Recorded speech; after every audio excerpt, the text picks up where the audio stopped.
Hey y'all, what's up?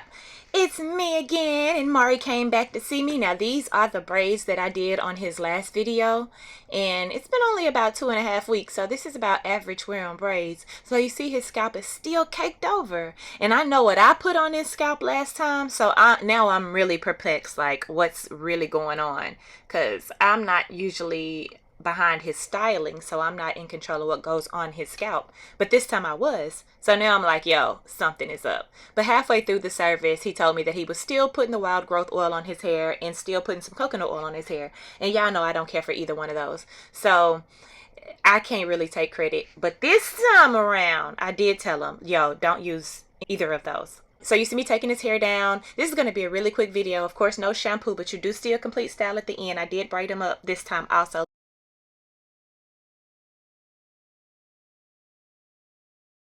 Look at that. I don't know what that is. Why does it cake up in this pattern? That's discombobulating me. And yes, I had to use that word. So again, the too much hair is going to be on the screen the whole time in a very disrespectful spot. I did try to make the font as thin as it could be because, you know, y'all are still in videos and I'm just kind of over it. So enjoy the video. Let me know what you think, and I'll talk to you guys later.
At this point, I want to come back just to just talk to you a little bit about what I do professionally as a hairstylist. As a hairstylist, my job is to style hair. My job is to clean the hair and scalp and style it in a way that is becoming of you. I so happen to be a hairstylist that does not mind my clients to have dandruff or scalp eruptions or just kind of like debris of the scalp. I'm not a medical professional. I do hair for a living. All right. When you go to your dermatologist is not going to style your hair. All they're going to do is give you some medicine and tell you to go home and do the treatment. Some of you have actually a public job and you have got to look like something when you go to work every day. You're not going to be shampooing your hair looking crazy just going to work, listening to the doctor's order. So you have to go somewhere, if you can't do it yourself, to style your hair to make you presentable for the public. I'm that girl. Now, I cannot answer your medical questions as much as I want to, as much as I've seen the same things repetitiously and I kind of understand what I'm looking at. I can't do blood work. I can't go in there and see what's really going on with what you have really going on. So I'm always going to tell my clients to seek medical help first and then bring me your medications and I'll proceed to style your hair with the doctor's recommendations in mind. As you can see, there's no blood. I'm not doing anything to the skin that is compromising the skin. I'm not doing anything to the scalp that's compromising the scalp, nor am I doing anything to the hair that's compromising the hair. I'm lifting the visible debris. When we shampoo, we're going to go straight in with the doctor's shampoo. Now the doctors don't prescribe conditioners. Conditioners are usually for the hair, not so much for the scalp. So since we really don't know why his scalp is erupting like this, we're not using conditioners, period, because we don't know if that is the culprit. Plus, the dermatologist didn't recommend conditioners, so I'm not going to use conditioners on him. This video is re-uploaded. This is my second time uploading the video because for some reason the advertisers didn't like it. So I'm changing a few things about the video, just trying to see where the sweet spot is in the algorithm, because at this point, I don't know. I've been battling this for about 5 years. You guys have been with me. You already know that sometimes they like a video, sometimes they don't. Sometimes they may like 10 videos and then they may hate the next 10 videos. So I'm trying to figure it out. If you guys have any suggestions, please let me know. If you have any contacts at YouTube, hook your girl up with them so I can kind of see what I really need to do. But again, I thank you so much for being longtime subscribers. I thank my brand new subscribers. I thank everyone that has fallen in love with Maury. Maury, he's definitely a personality. I let some of his videos play with our conversation, and I let some of them, I kind of cover it up because he's a teenager, so it gets a little intense. I will try to let some of the videos, some of our audio play on some of the next few videos because you guys really seem to take a liking to him. And the videos were never about the personality so much of my guests. It was more about the ability to help them and see what kind of dandruff they have, to see if any of you guys are experiencing the same things. Maybe you can have an aha moment that can help you with yours, or at least you can take the video to your dermatologist so that you can say, hey, when my scalp erupts, it looks more like this. Because sometimes when you go, you're not at the worst state. Sometimes when you go, you're like, wow, my scalp is behaving this week, and the dermatologist isn't really getting to see a true view of what my scalp looks like. So use these videos for that as well. Thank you again. I love you all. Enjoy the video.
have one of my nephews. His main job is to open the limo door for me. He'll probably get about like 30K a year, probably. You know. That's what turn this way. That's his whole job is gonna consist of just that. He gonna open the limo door for me. I'm gonna hop out. Like, here you go, nephew. Put a little 50 in his pocket each time he does that for me.